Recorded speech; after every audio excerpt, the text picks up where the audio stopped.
એક માથાનો દુખાવો બની રહ્યો છે।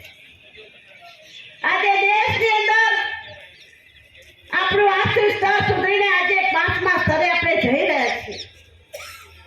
એક ભારતના એક નાગરિક તરીકે આપણી શું ફરજ હોઈ શકે કે ભારતની દેશની જે પ્રોપર્ટી જે છે, જેની મિલકત છે, એ આપણી છે, એનું જતન કરવાની ફરજ આપણી છે।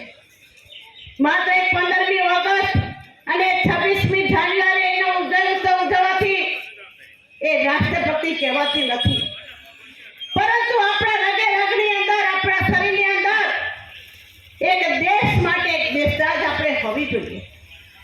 આજે ઇઝરાયલ જેવો એક મુઠ્ઠી જેવડો દેશ મુસ્લિમ દેશોને હંફાવી રહ્યો છે। કારણ એ જ કે દેશની અંદર રહેલા નાગરિકોની અંદર એમનામાં ભારોભાર રાષ્ટ્ર દાસ છે।